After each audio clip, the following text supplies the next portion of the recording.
এক ছিল ছোট্ট ছেলে, নাম তার রিফাত। বয়সে ছোট হলেও সে ছিল ভীষণ বুদ্ধিমান আর সৎ। রিফাতের বাসা গ্রামে, ছোট্ট এক কাঁচা ঘরে বাবা মায়ের সঙ্গে সে থাকত। ওর বাবা একজন কৃষক আর মা গৃহিণী। রিফাত প্রতিদিন গ্রামের প্রাথমিক বিদ্যালয়ে যেত। পড়াশোনায় সে খুব ভালো ছিল না, কিন্তু চেষ্টা করত খুব। একদিন স্কুলে যাওয়ার পথে সে দেখতে পেল রাস্তার ধারে একটা ছোট্ট থলে পড়ে আছে। রিফাত থলেটি হাতে করে সোজা স্কুলে চলে গেল। গিয়ে প্রধান শিক্ষকের কাছে গিয়ে সব ঘটনা খুলে বলল। শিক্ষক থলেটি হাতে নিয়ে বললেন, তুমি খুব ভালো কাজ করেছ, রিফাত। খুব কম মানুষ এভাবে সৎ থাকার সাহস রাখে। শিক্ষক গ্রামের মসজিদের মাইকে ঘোষণা দিলেন, কে যেন আজ স্কুলের পাশে টাকা ভর্তি একটি থলে হারিয়েছেন, তারা যেন স্কুলে এসে যোগাযোগ করেন। 1 ঘন্টা না যেতেই এক বৃদ্ধ লোক স্কুলে এলেন। চোখে জল, মুখে উদ্বেগ। তিনি বললেন, স্যার, আমি আজ বাজার থেকে টাকা তুলে বাড়ি ফিরছিলাম, হঠাৎ বুঝতে পারলাম থলেটা পড়ে গেছে। সারা পথ খুঁজেছি, পাইনি।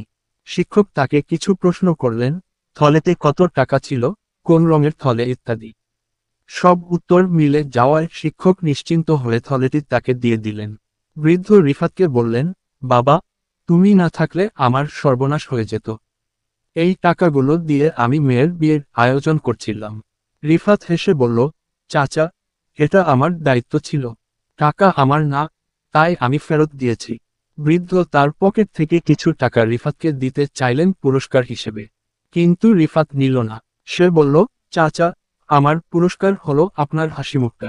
এ ঘটনা শুনে স্কুলের শিক্ষকরা রিফাতকে পুরস্কার দিলেন, সততার জন্য বিশেষ সম্মাননা। পুরো গ্রামে তার গল্প ছড়িয়ে পড়ল। সবাই বলল, এই ছেলেটি একদিন বড় মানুষ হবে। বাড়ি ফিরে রিফাত বাবাকে সব বলল। বাবা মুচকি হেসে বললেন, তুই যে এত বড় শিক্ষা পেয়েছিস, তা আমাদের গর্ব।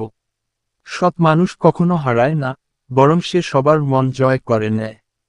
সেই দিন থেকে রিফাত আরও বেশি মনোযোগী হয়ে পড়াশোনা করতে লাগল। তার জীবনভর একটাই নীতি হয়ে দাঁড়ালো, সত্যের পথে চল, সৎ থাকো, তাহলেই জয় তোমার।